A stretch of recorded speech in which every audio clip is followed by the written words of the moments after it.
Hey guys, I've made rumors. I mean a rumor system, and so when the characters get inside the trigger, it will spawn two characters, and they will play this scene, talking each other, and all of this is done by dialogue and game creator. So I show you. I guess yeah, it's in Italian, so the first scene probably will be in Italian, but Hai sentito del mercantile Mercurius? Stanno cercando gente per una missione importante. Aye, they were talking about the bar. They seem to have lost contact with the cargo before the pirates attacked the station.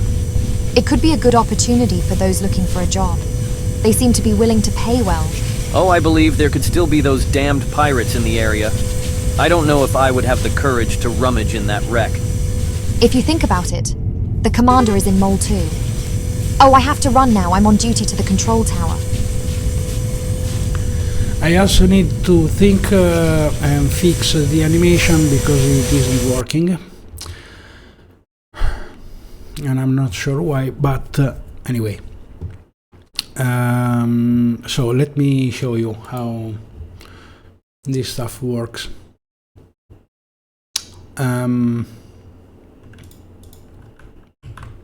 So this is the scriptable object, and let me show you here. The scriptable object, as you see, it's working with localization. So I can use it in Italian and in English, and basically it stores the character's name, which is useless because dialogue use actors file. Anyway, we have the name, the gender, the sentence, which are strings, and the audio clips, which is audio clips. The system is a bit complicated, but not that much. But I'll show you in a moment. So this is the scriptable object, which have an enumerator for the menu to choose the gender.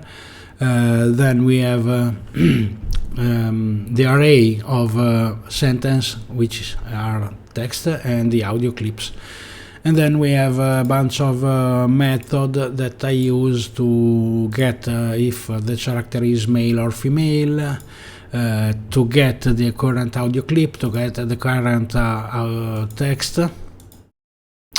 And while I'm here, I get some problems with localization with audio clip, but at the end I understand how it works. So you have to make a serializable class sorry, for localized audio clip, and you call it localized audio clip, and it's inherit localized asset, and then you set audio clip.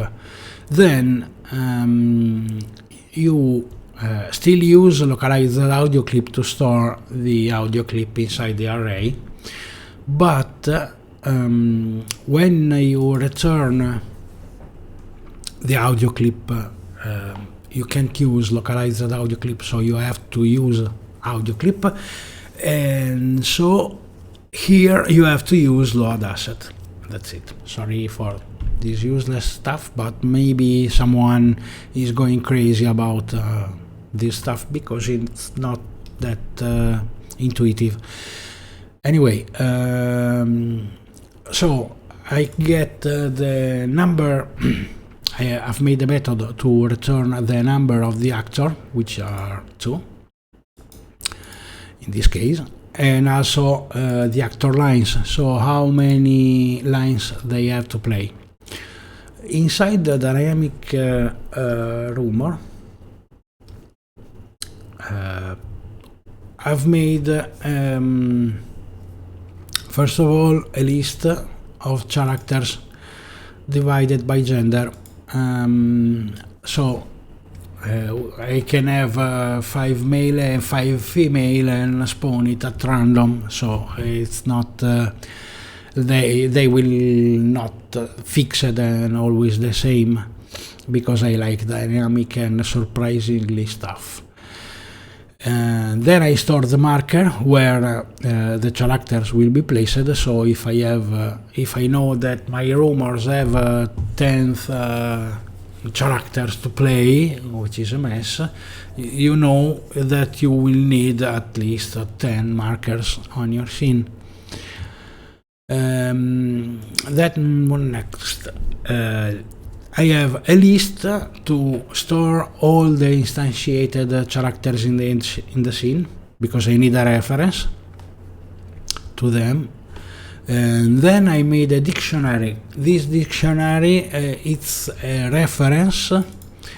So the first int is the index array of the instantiated character, while the second int is the maximum lines that an actor have to play on the scene. So if a character have 10 sentences to play, this would be the number of the characters which is instantiated, and 10. Okay. And then I have another list, and this is the current line. Means I need an array because I need a reference for the instantiated character, so it's the array D. Okay, and then I need to store the current line that he is playing. So this is it. Then I have a trigger, which is the trigger that you use to start the stuff. What next? This will be the check to move on forward during the scene, and this is to the current actor to store, to know who is playing. So in Awake, I instantiate the character. I have to remember to not push F12 because Bandicam will stop to record. This is the second time that I make this video. So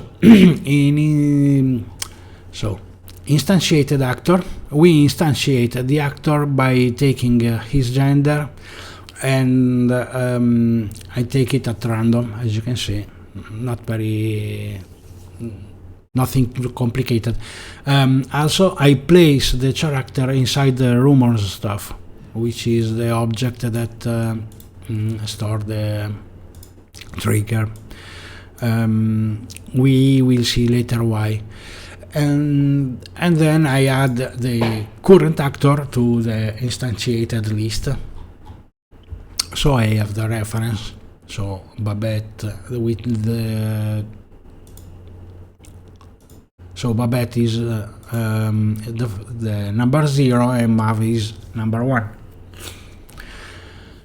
Then I set to the character the marker where she to go, and then I set the variables because variables are important. In variables, I set the current character, the character ID. From instantiated, I get the component local variable, and I set both strings and audio clip if exist. Then I add the actors line, which is the array, so I pass the character ID and the get line actors, which is the total number of all lines that they have to play. And then I add the current line by storing 0, because every character need to start from 0. So later on we'll see how it works.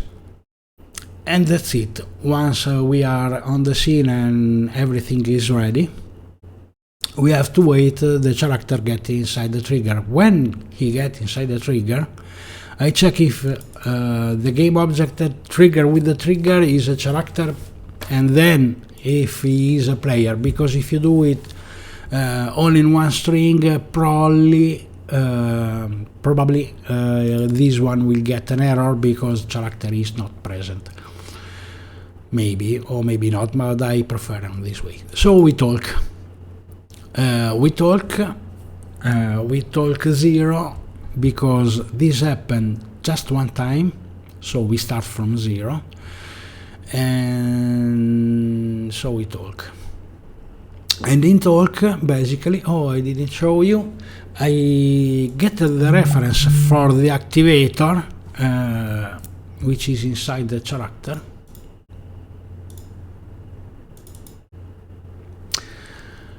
Because the character have the local name variable, it stores the dialogue activator, which is this one, and also a marker, which is set by our class, which is here, and then the string and the audio clip. So we take the reference on our script of this object and activate it, because this one basically all that he do he start playing the scene, because in dialogue I set just one string, and this string as you see, this is the actor with the name of the character's name, because the actor have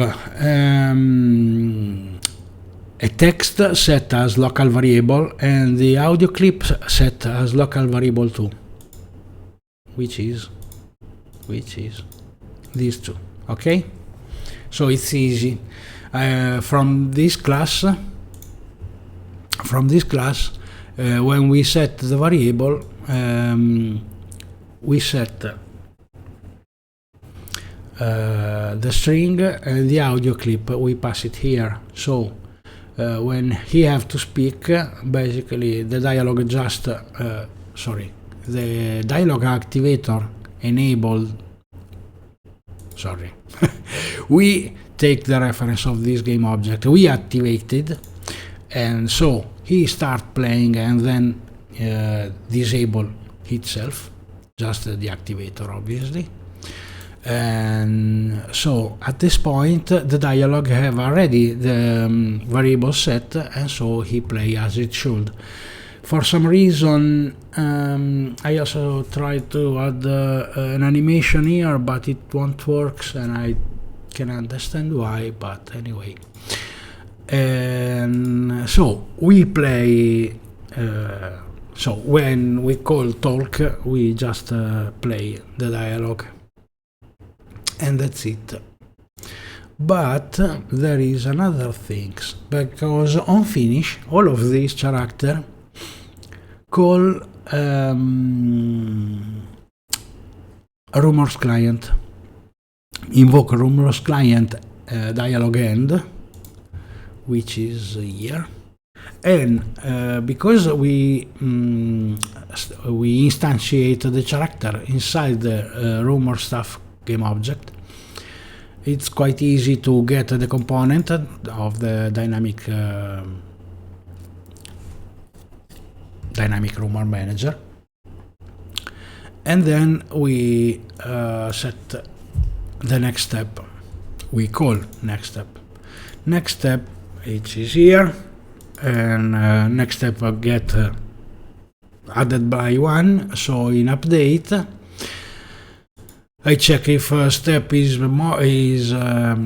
greater than previous step, so they get both equal, so I don't run this over and over, and then I get the current actor and I increase it by 1. So the current actor which was on start, which was Babette, now gets MAV. And obviously, if I use a modulo system, so if I get over the actors count, which is 2, at that point current actor becomes 0, so we pass from MAV back to Babette. Then we get the next line. The next line is the core of the system, because we check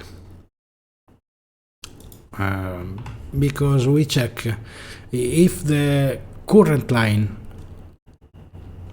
which is the list with the current line of the current actor, is less than actors line, which is the dictionary with the actors and the maximum line of the current actor, then we can set the variable, because we have a line to play, which is this one.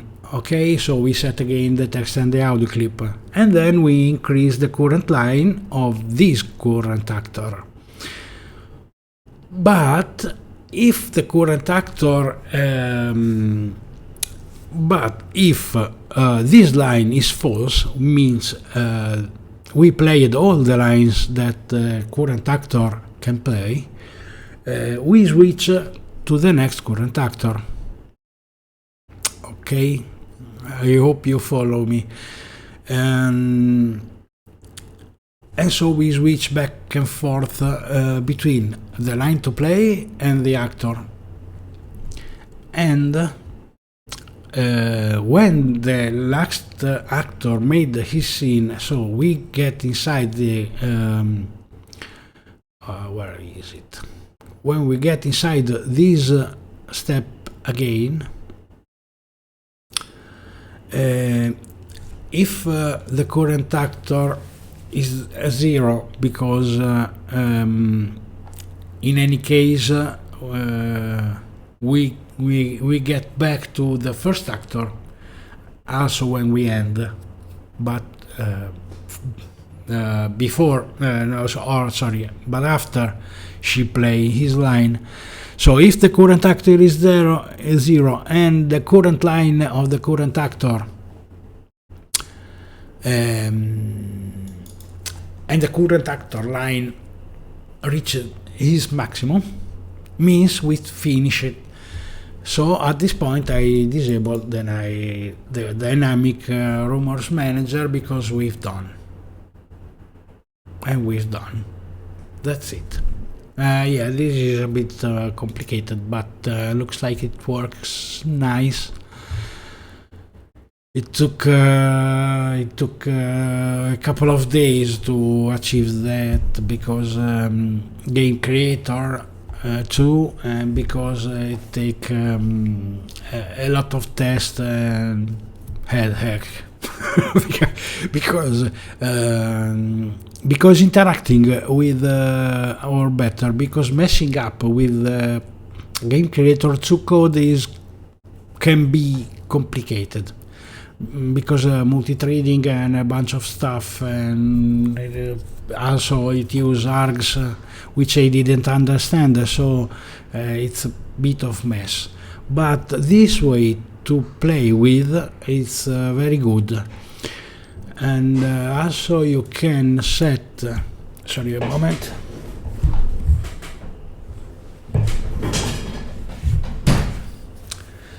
and okay, and also with a method like this you can set other stuff. For example,